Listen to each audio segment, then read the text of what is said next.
Welcome to Game On with Grace, where we're not just talking cricket wins and losses, we're talking off-field antics, guilty pleasures, and the drive that never quits.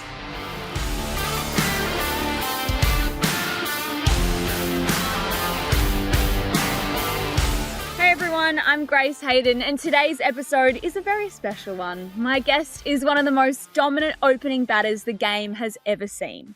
A World Cup winner, a record breaker, and a cornerstone of Australian cricket's golden era. But for me, he's also just Dad. That's right, today I'm talking to Matthew Hayden. From powering his way to 380 in Test cricket to redefining what fearless batting looks like, he built a career on strength, resilience, and an unshakable belief in his game. Now we're sharing the mic together, from living room to global stage, including the past T20 World Cup that we just saw. So today, we're going beyond the stats and into the stories. The competitor, the teammate, the father, and maybe a few things I haven't heard before. Game on. Hey Dad, welcome to Game On with Grace. So happy to have you on here. Who would have thought, hey? Joining the podcast. Game on, all right, Grace. I hope you've got your best foot forward because I'm coming at you. Oh, here we go. Look out. Look out. All your Tell me, where are nasty you? little How are you? secrets, all the things are just going to come out right now. Oh, good. How joyous. No, it's all about you today. All about you. The one time I'm going to allow you to talk about yourself, all right? Okay, all right. I suppose you're the boss. I'm not convinced Yep, that I that's am. the case, but You're in the hot seat today. we'll play that game anyway. Perfect. All right. Well, tell me, how are you? Where are you? Where in the world are you right now? Yeah, I'm in Ahmedabad, which is obviously in the not very far west coast, but west coast above Mumbai, so above Maharashtra. IPL season number 19. Gosh, feeling old, considering just, when you go back to the start of the IPL, that was at the end of my career, really.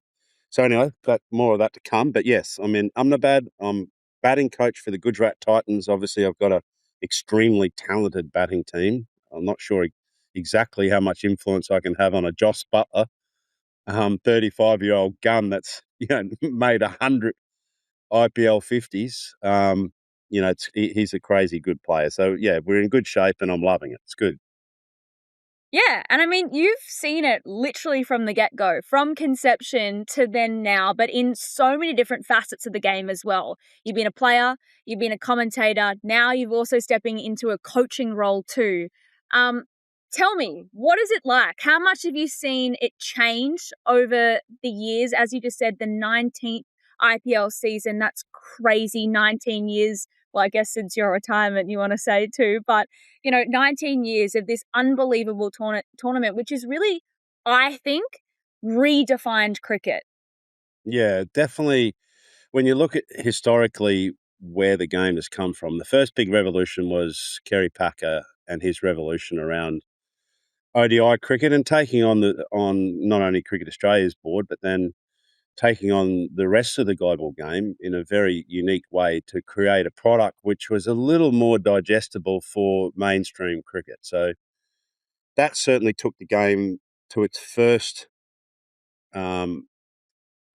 if you like, birdie of par 5, because you're playing the long game in cricket. I mean, even T20 cricket, it's 4 hours. That's a long game.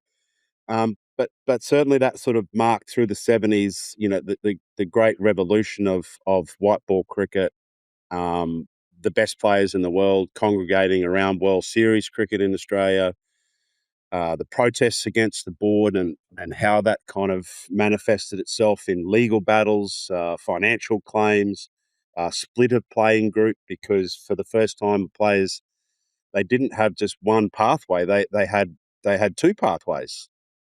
And that was tough for a lot of Australian cricketers, and it was tough for the respective boards of the West Indies. You think back to those times, and you had incredible players like Sir Clive Lloyd, Viv Richards, who was a personal hero of mine. Who didn't want to be Viv Richards? Let's face it. I mean, the swagger of him, man. Can you imagine him in the modern game? Just to plant that question. But then, you think about how that then challenged other really traditional boards. In fact, the founders of cricket in the ECB, a lot of those guys coming out and playing just meant that the game was rocked and shaken like a good cocktail. Um, it was really put together and it was fantastic. And then you could have put your mind forward to 2007, and granted that there was a lot of other boards that were playing T20 cricket at this time, but the superpower wasn't really interested. It was on a very traditional route. It was a sleeping giant, to say the least, because when we lost our game to India in the World Cup in 2007 in Durban, my mate Sreesanth just nipping one back and bowling me. It was one of those moments which, at the time, I was obviously, as an athlete, just completely frustrated about.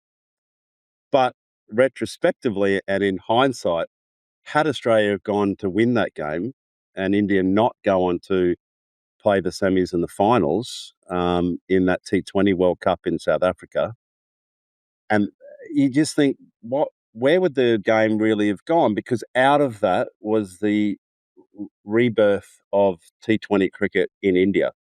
Um, and Lalit Modi was the brainchild. He was the disruptor. He was the disturber. He was the influencer. He was almost, in many respects, the anti authority to BCCI, and here we are.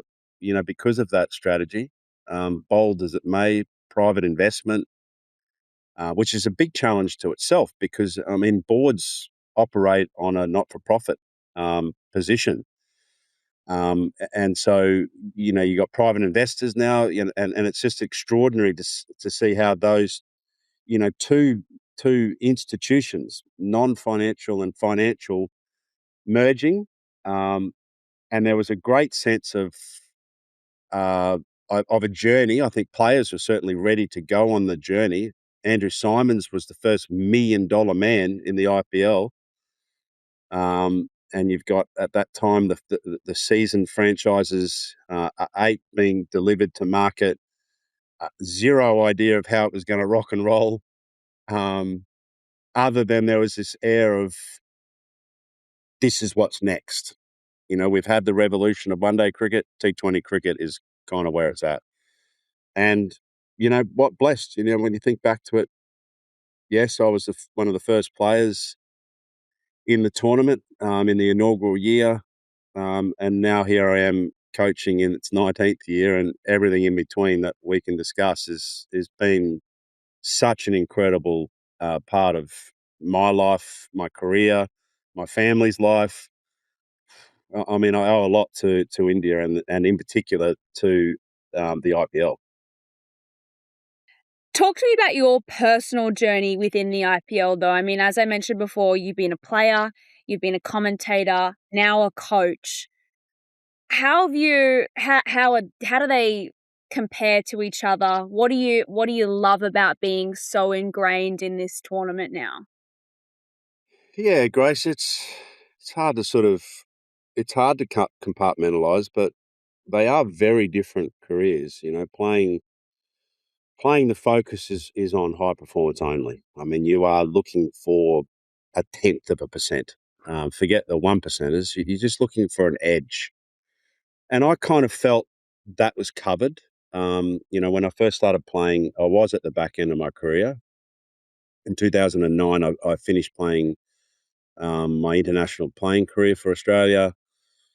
We'd won multiple World Cups, every trophy on the planet, really. And consistently, I was a part of such an incredibly talented team, a really iconic era of cricket. In fact, probably 3 decades of iconic cricket. So the fight and struggle for that was something which held me in great stead for what was to come, because you not only had to be the best player in the world to get into that Australian side, because they were all world beaters, but you had to just be so damn sharp within your own game to even get a gig.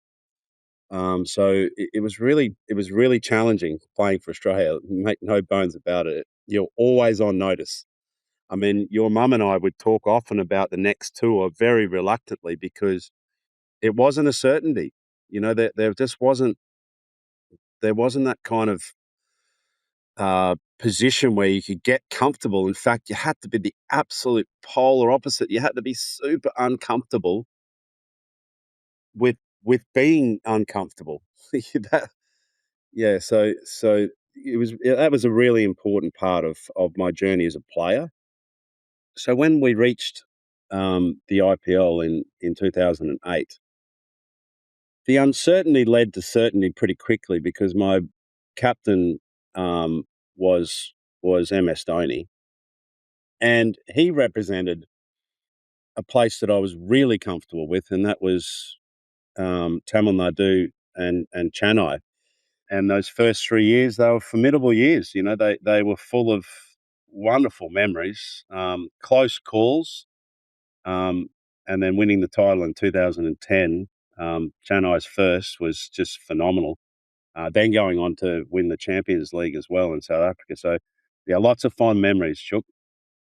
Yeah, absolutely. Have you got a favourite memory? One that really stands out just because of the colossal moment um, was the 2010 final against Mumbai Indians. Now, you know, and I we grew up in Queensland, and you know, this time of year, mid-year, you start to get the quakes around the state of origin and the rivalry that exists amongst Queensland and New South Wales, and it's a very similar rivalry between Chennai and Mumbai. Um, you know, the Mumbai Indians are a formidable force in this IPL. They're equal holders of titles to CSK. They make their home grounds fortresses.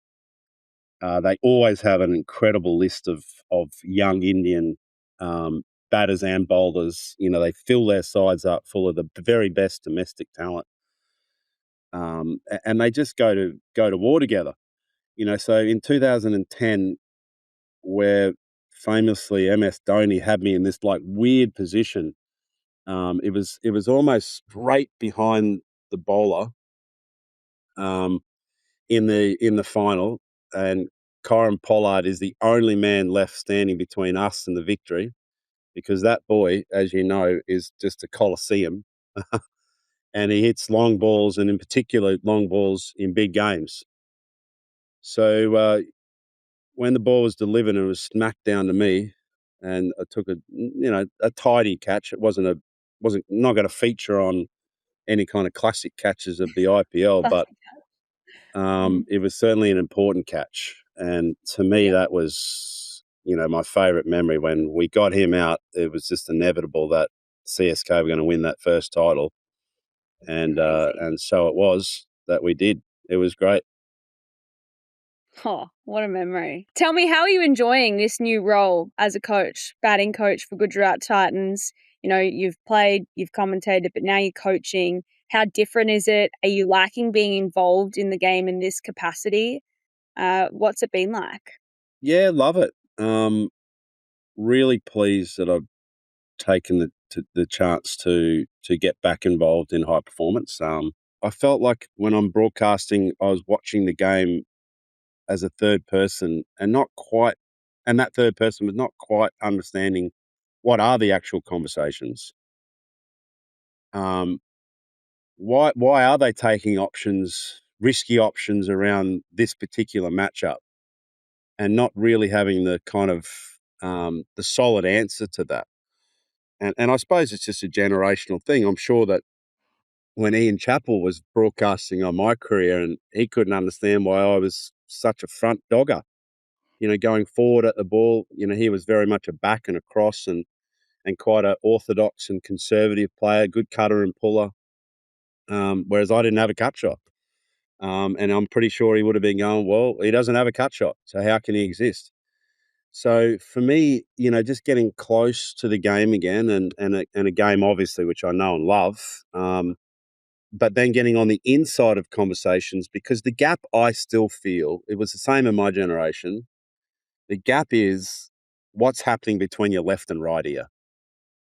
And how is it that just game awareness and instinct and mindset can become a lethal weapon when it comes to a game of cricket? Like, how do you, for example, take on Jasprit Bumrah? Are you a Sandy Constance in front of 100,000 people playing reverse slogs in a test match?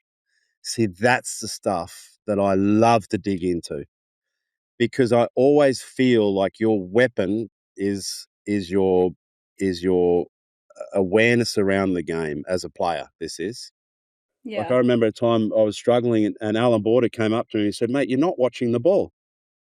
Now, who's going to argue with Alan Border? But the truth is that I wasn't watching the ball. I was focused on maybe a certain, my own stuff, a certain, maybe my step out to a bowler, or the focus around another bowler that I wanted to attack too hard. Um, these pieces of advice, they come to you at different times in your career, and that's the stuff that I'm really looking forward to digging into. And not just Yeah. to the superstar players like Josh.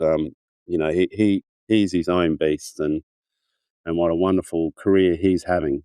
As I mentioned before, like 150s in a tournament. That's a pretty extraordinary number, right? Unbelievable statistic. I mean, Yeah, crazy. crazy. But then there's other youngsters that are coming up that you just, you've just got this, you've got this potential to unleash, Mm, the beast. kind of advice and develop an ecosystem of trust and building upon, what looks like going to be a fabulous um, career.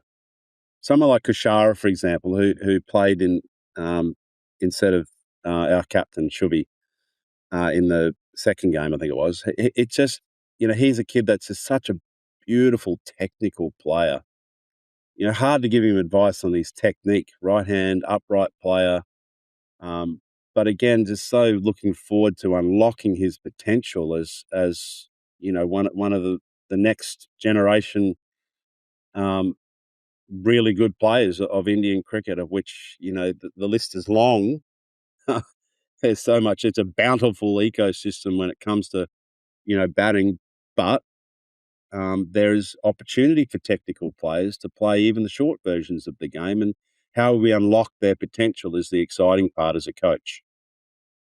Yeah, absolutely. Well, it's exciting journey ahead. I'm keen for you, Dad. I get nervous every time the Gujarat Titans play, especially when they're batting. So you've You caused get a lot of invested, stress don't for you? me. Oh, so invested. It's bad. And Mm. my team is CSK, but this IPL, I feel somewhat obliged that Gujarat Titans have to go well as well.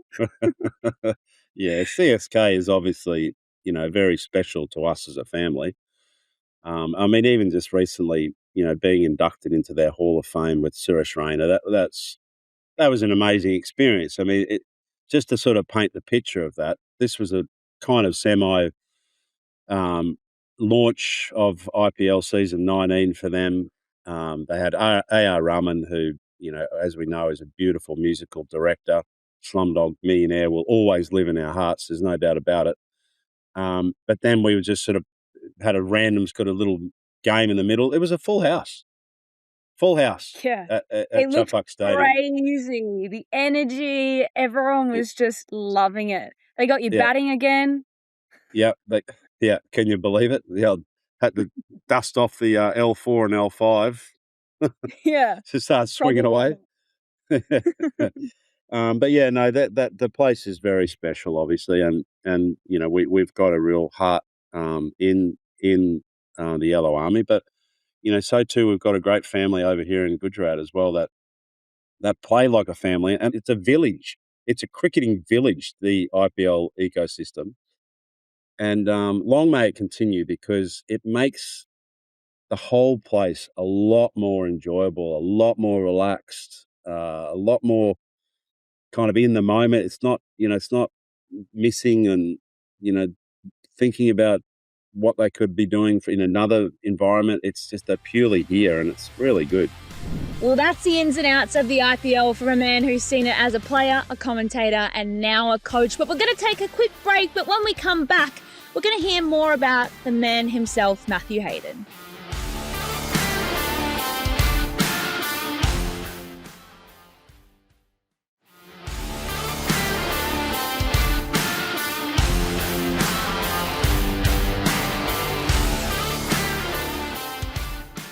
All right, well, I want to move into the section of the podcast. It's called Human Behind the Hype. It's where I get to know you and the audience gets to know you, outside of the accolades and the big achievements. So what I want to ask you first up, Dad, is where cricket started for you. Where did the love start?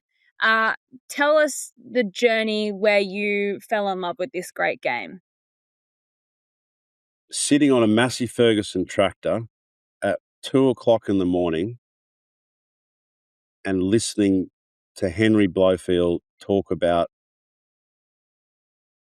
Jeff Boycott in an Ashes series. And then my brother and I, Uncle Gary, Gary and I would go up to our net, and which Dad hand cut with one of the big tractors. He put a grader through our 10-acre house block, and we converted that into a cricket wicket, put nets around it, built those ourselves. Used to go out every afternoon with this little tennis roller, the same ones that used to crush the ant bed tennis courts with, and push that for an hour and then pad up. And then the next minute, Mum would be calling us for dinner because it was too dark and we had to do our homework.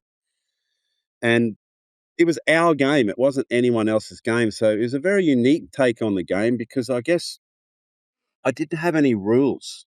I couldn't see necessarily how Ian Chappell wanted me to play because I didn't see a lot of him play. So my own style was developed from just playing the game. And even when I think back at it, and I'd love to one day go into this a bit more about how players evolve, because I know for me that we used to have this swimming pool, and it had a pool room, which you know about. And the pool room has got glass on one side, and it's a brick walls on the other with little windows on one side. But Mum always used to get dirty with us playing into the glass. And as a left-hander, that was my cut shot. So I didn't really want to smack it into the glass because I didn't want to annoy Mum. And plus, I didn't want to break the glass. I mean, it's obvious, right? I didn't want to smack it so hard into the glass. So I used to play to the onside a lot because that was all brick wall.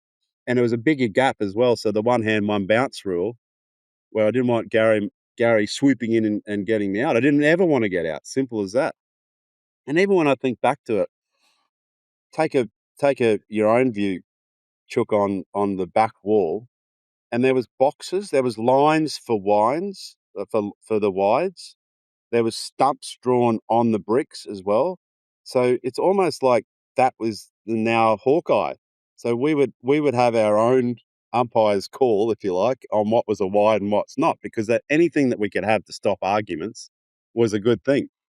So, so our game and my game developed around just our own play, and I think that's kind of is the same with everyone. I don't think that's a unique situation, but certainly growing up in regional Australia, not watching the game, just playing our own game, was where I first loved the game.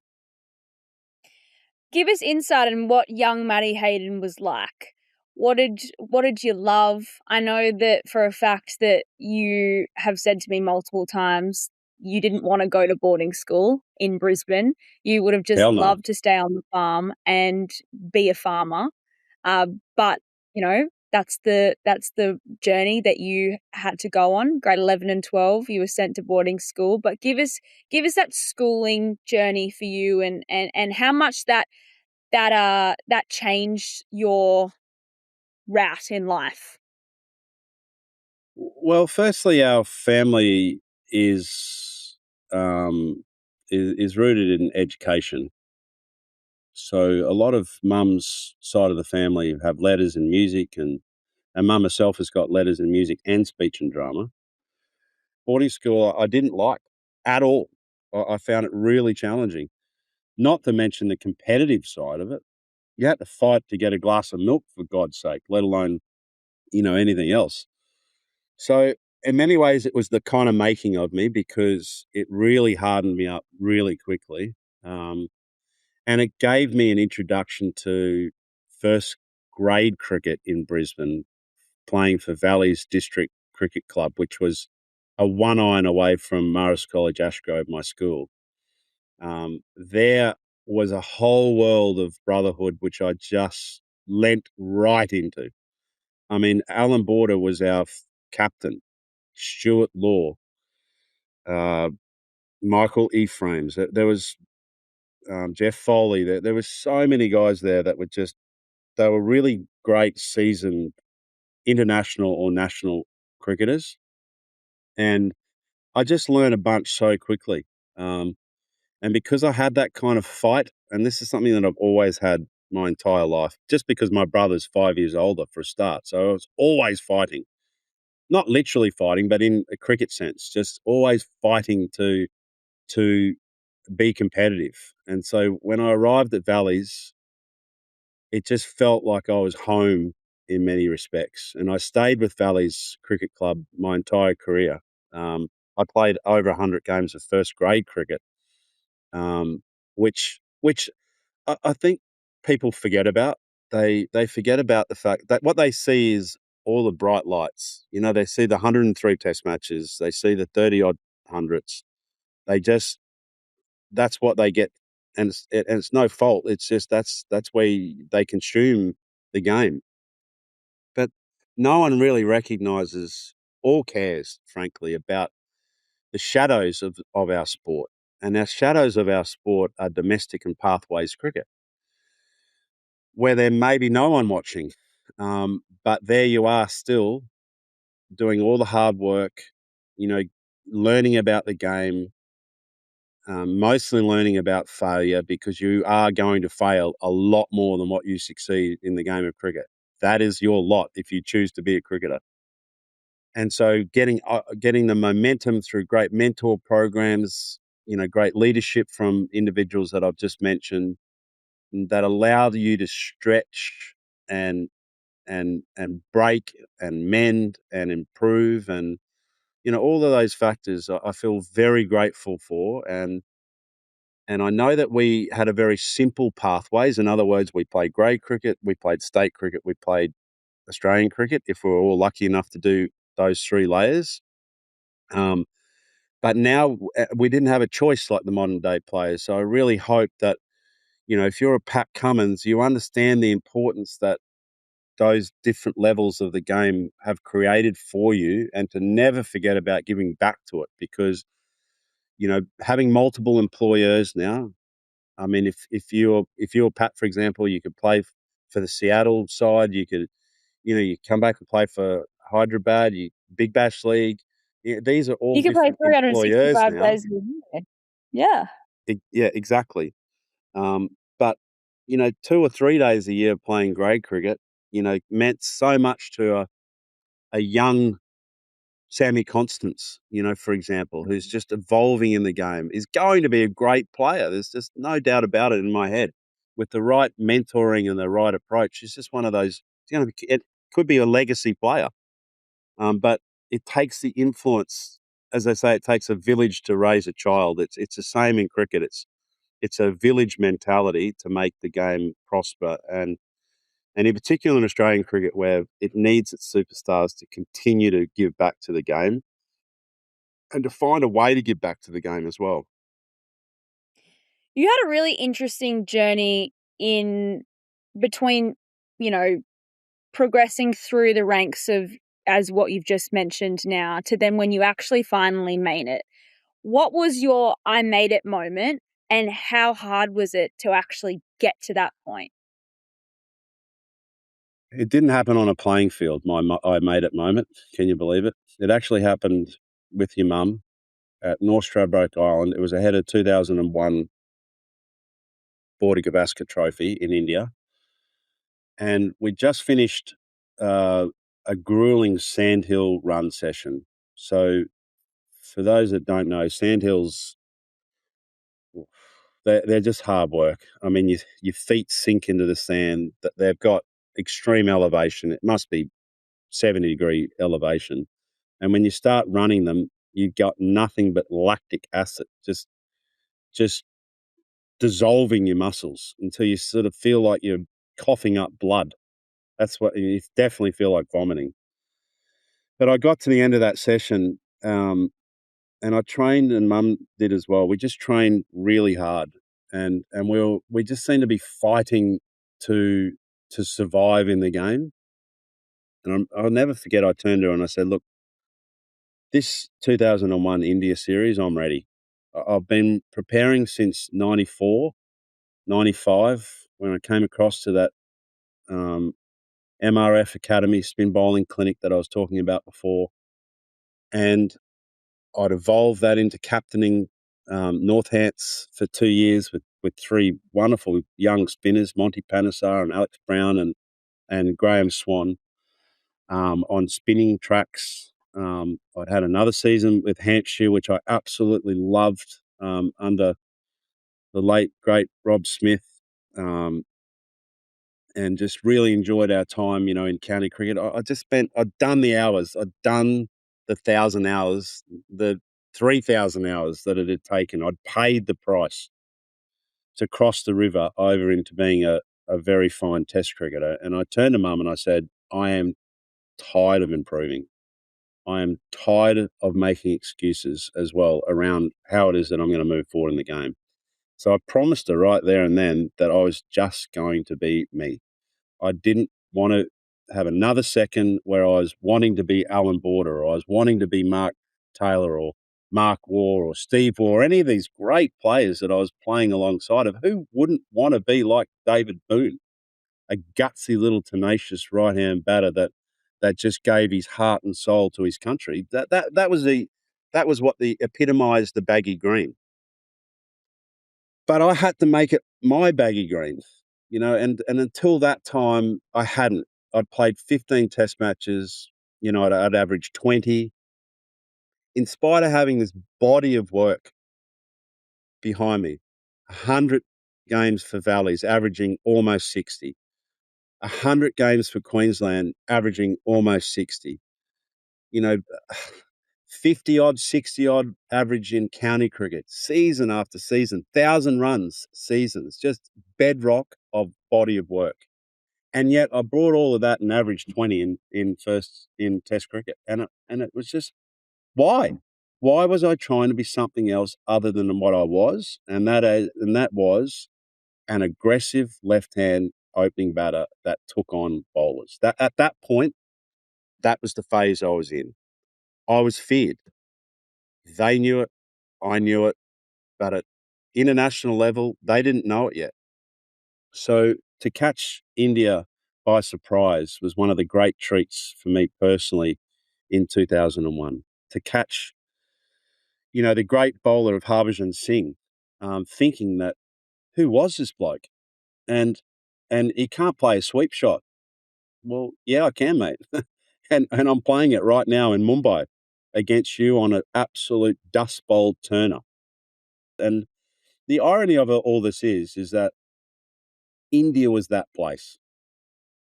India was that place where it allowed me to just be me, and it still does. It doesn't judge. It appreciates, it admires, it respects, and allows me to feel this great freedom. Whether it's my own attitude or perception, I don't know, but it is a place where I feel very grounded always. In spite of having to fight for life sometimes, here, it can be quite difficult. The long hours traveling in cars and the 4:00 in the morning get-ups and the 430 selfies before you actually get on the flight. But there is such great momentum. So that's my moment of arrival, and no doubt India has played a huge role in that acceptance of who I am as a person. And then you went on, obviously, to have an incredible career once you did finally reach that moment. When you finally earned that spot in the Aussie side, Dad, You mentioned that you always had that fighting spirit, and you finally stopped fighting, not being who you were, and actually fronting up and being, I am Matthew Hayden, and this is how I'm going to start playing. How did you actually act on that? What was the action? Because it's all great to say it, but what was the action into implementing that into the way that you played? Yeah, well, this is where it becomes a very special and dynamic relationship with the game. So squaring away your own stuff is an important part of cricket because, after all, it is an individual game. You have certain prerequisites in order to be in a privileged position like I was in the Australian cricket team. So I came in at the Allen Border era, didn't make it. AB, and probably one of the famous pieces of memorability, of which we have very few up around our house, but it's actually in Granddad and Grandma's house, is a hand painting of Allen Border. And he goes and said on the inscription, Haydos, nothing worthwhile in life comes easily. AB. Bang. Then I went into the Mark Taylor regime, which Mark Taylor is one of the great captains of all time in Australian cricket history. And he's a left-hand opening batsman. I didn't have a place. And I know why I didn't have a place, because I wasn't good enough. Mark was. Now I come into the Steve Waugh regime. Steve Waugh took and trusted that I was his next opening batsman. He would communicate regularly the fact, and he loved the way that I had a great sense of competitive spirit and fight. And so when he became captain, I got my third rebirth in the Australian cricket team. And that's where it's not about me now, because I'm there. It's my time. What it's about is my brothers and how damn good their individual performances are, and actually how similar their stories and journeys were. So, yeah, I think in answer to your question, coming back into that side in '99 for the first time, I took Greg Blewett's spot. As you know, Greg and I do a podcast together. We're great mates. We have no animosity amongst each other because he too played great Test match cricket, but it was time for me to come through the ranks. Just as simple as that. I'd waited long enough. Him and Matty Elliott, please step aside because it's my time.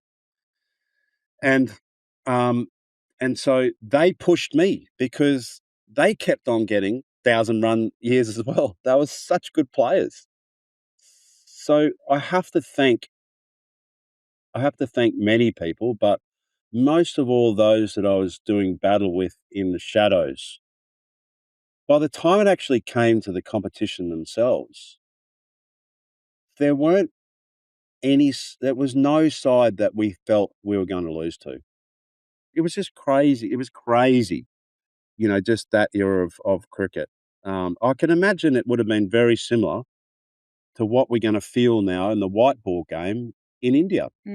I feel like Yeah. India are going to dominate the white ball game for the next decade because the line of batters, and I've got two greats in this side, Sai Sudarshan and Shubman Gill, who will have to be in the battle of their lives against Suryavanshi, who's 15.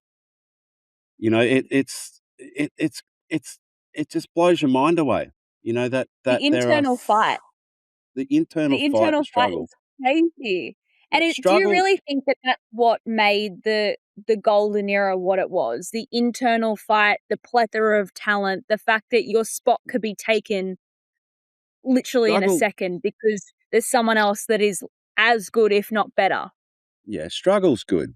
I just feel that if you and I mentioned this before, if you're not prepared to be really comfortable being uncomfortable, I think I said it Mm. wrong the first time. I think I said uncomfortable with being uncomfortable. It's comfortable with being uncomfortable.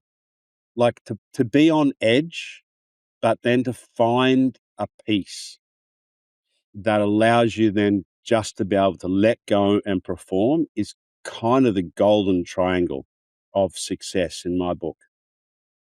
Peace, letting go, performance. It's just, they just all work in a magic clockwork, and they all come to you in very different ways. I mean, I look at the way that players, prepare now, and there's remarkable similarities. Like Sai Sadushan, for example, it's unreal how he goes to the game the day before, just exactly like I did for 20 years of my career. Doesn't hit a ball, just sits in the middle, sees the game, visualizes exactly what he has to do, and plays the game in his head. I feel that that's such a important part of how it is that you can be a great international player. To see what you want to achieve in life is as important as is actually achieving it. And I always say, be careful what you think about in life, because it's often so quick that it manifests itself in whatever ways, good and bad. Bad thoughts, bad actions, bad consequences. Good thoughts, good actions, good consequences. I want to talk quickly about family because I know how important it is. Mum and you have been married for 30 years this year. 30 years. 30 Yeah, years. 30 I was going to say years. 29. Yeah, 30. Yep, 30 years. Crazy. Yep, yeah, and How a huge important part of was she in shaping who you are? um, well, extremely. It's hard to put this part of my life into words like you all. Is that 30 years, and I look at if you were to do a sheet on what success looks like, 3 beautiful kids, an amazing career, amazing family uh, that we've been able to support and guide and cherish and nurture. Um, and not to mention, I guess, on top of that is as the importance of a career. That's not an easy thing to do, as we just mentioned. It's quite uncomfortable, long periods apart, and in many ways, it actually, we weren't together as much, Mum and I, because she was looking after you guys, and did a magnificent job of it. I mean, if there was a baggy green that got handed out to the players' wives for success in their stories, Mum would have 10 of them, because she's a great mum. She's a great wife, great mum, and just a beautiful person to share your life with. And she's created 3 other beautiful little lives as well, which equally, who would have thought that you and I would be broadcasting together? It's crazy. It's Um, so cool. and it's cool, yeah. Yeah, it's cool, and it's again, it's things that you need to feed relationships as well, and never grow tired. That's the important challenge for all of us as people, not to take people for granted. And you often do take people for granted when they're the closest to you. And it's important to always remind yourselves that, gee, I'm not going to do that because that person really needs me right now, or could do with a bit of a hand. Yeah, so very special, Grace. Our entire lives are lives that have been so full. I feel like I've got zero regrets on any of it. It's so cool. Yeah, absolutely. And even cooler that we get to do it together now as well. Share the Yeah, microphone. It's always nice when I get to turn over and go, and Dad, what do you think? That was awesome during the World Cup. Working with ICC together, it's just that feeling definitely never gets old. and long may it continue as well, because sport, it does give so much to people, and voicing sport is a very intimate part of the experience that people have, because not everyone can afford to go, to an event, or even the desire to go to an event even, so to be able to listen to it, to see it, to be a part of it. Participation in sport is really what it's about, because regardless of what you choose, when you're interested in sport, chances are you're interested in your health and your well-being. And as a number one priority in life, you can have all the money in the world, but if you haven't got your health, then what have you got? Mental and physical health. So, sport allows you to engage in both mental and physical, if you so choose, and it's important what you do, and it's respected what you do as well. What a player, what a journey, what a story. We're going to take a quick break and have a bit of fun on the other end.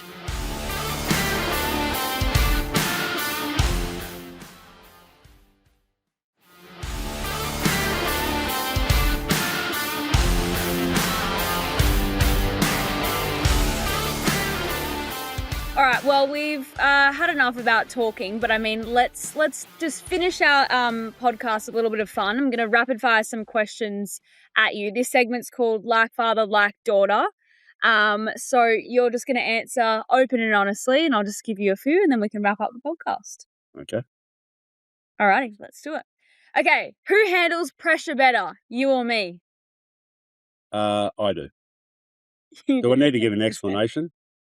You can, yep, give a little explanation if you want to. I definitely don't.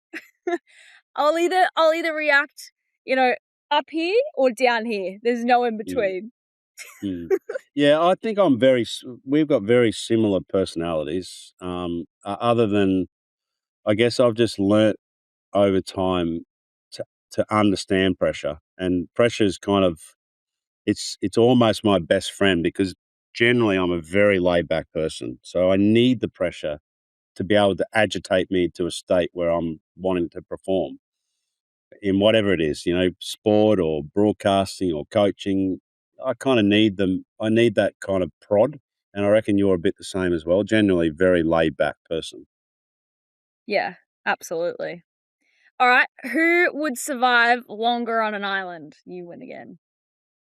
We actually had this conversation around the dinner table, and we were all like, who would survive, the longest? Yeah. Yeah. No, you got, I would not be first voted out. I would be a dark no, horse. You all doubt me. I would be a dark horse, 100%. yeah, I don't know. I think no, I think What, Tommy, you'd vote me off first? Out of the whole family, you'd vote me off first? you're probably an extra mouth to feed. Yeah, I reckon you're gone. No, Mum would for sure be off first. No, 100%. no. I would be. Mum, mate, if this went to a tribal council right now, you'd be gone. Huh? You and your pearly No white way. teeth can munch away on something else, because you're not feeding on our fish. You're out. That is dog ass. That is so dog. I think Tom It's a team would game. probably take it out. He would. He's way my youngest brother, your youngest child. I think he would. He's lazy as anything, but he knows how to play chess. He knows how to get what he wants. He'd sidle up to Josh, the middle boy, who'd work it all out, and then at the last second axe him off. That 100% what would happen. He's conniving. Oh, Yeah, maybe. So Yeah, maybe. Yeah. all right. Who has a worse temper? Oh, you've definitely got a worse temper. But No way. Okay. I've got to. It has to be categorized, this, right? So, for example, I will admit anything technical. Like, Yes. for example, if you have to fill out an online arrival card, I will go from 0 to 1 billion in about 1 second, because that stuff it's the minutia that really does my head in. Anything that's got like you know how much I love to cook, but Yep. desserts, you're a scientist. You're not a cook. You're just a scientist. You follow a recipe, you got a temperature, and it comes out perfect. Ripper. I don't like that. I like to just sort of that, Imperfections. I'm Yeah. freestyle. So Yeah. you used to have you've changed. You used to Oh, here we go. you used to me. be a very placid individual, but now you're like proper angry ant. No, I'm not. I am not. I am cool as a cucumber. Hell no. Hell no. Yeah. Hell No. to the no. Hell Huh? to the no. I'm definitely not. No. You've changed. Just small admit you've things changed. irritate me. Small things irritate me. Like, this stuff irritates me. When you don't agree with me, that irritates me. Yeah, but that's all right. That's everyone's allowed to have a different opinion. Anyway, before you say something else, let's move on. Well, I'm not going to say who overthinks more in big moments, because that's definitely me. Who's the bigger diva? These questions are they're so loaded. Like, And you you've are, got it it. is you. How am I diva? Oh. Okay, you're not. I've experienced a lot of divas in my time as a 24 this year. You are not in comparison to some, but you can pull the diva card like no other. Really? What's an example of that? 100% you can. No, I'm No not going to give chance. an example, but I'm just going to blanket it and you can. But I can too. Seriously, you got to get a new producer. These questions are they're making you look so bad. What do you mean? No, I'm Well, I'm talking winning every about in one a of these family questions. dynamic, not in anything else. And this is in a family dynamic. We're just talking about Well, family dynamic, not in idiot. workplace, not in anything Right. life based. This is just family dynamic. Okay, Just I'll give you an FYI. example, right? You get in the Just car, plain- and the fuel is empty. Like, that's the Oh, moment where yeah, I can be a diva. that's It's like, annoying. what part of the car's on it? So now you're like winging in a prayer to the nearest petrol station. It's like, Yeah, but some reason I get the blame when that happens, and it's not even me half the time. I'm not even in Brisbane for the last 2 months, and I get, well, Grace, it's your car. I'm like, goddamn, I haven't even been here. How's it my fault? That's diva. that's diva. See, you saw it right there, folks. Live diva action right there. That is 101 revealing. Nah. Okay, Unbelievable. well, I feel like I'm getting exposed, so this segment could be Should be cut. over. It should be over. This should be over. This episode's done. All right, Dad. Well, thank you for joining. Yep. No Enjoy problem, India. Yeah, I will. Enjoy India. Yep. Enjoy Go coaching. GT. Huh? Bang. Go GT. Let's get on a roll. Yep. Keep on the winning streak, would you? Mm-hmm. Yeah, we'll try our All right. best. Don't worry. Love you lots. Thanks for joining. Ciao. Yep. Thank you. Well, Dad, thank you again so much for joining the episode. It's always so nice to have a chat to you, but it was great to bring you on to Game On with Grace. Thank you, everyone, for listening to the episode. I hope you loved this conversation as much as I did. Make sure you hit the follow button or subscribe wherever you get your podcasts. Share the episode with a friend because we've got so many more legendary guests coming on, hilarious debates, big stories coming your way. So stay tuned. I'm Grace Hayden. Until next time, keep competitive.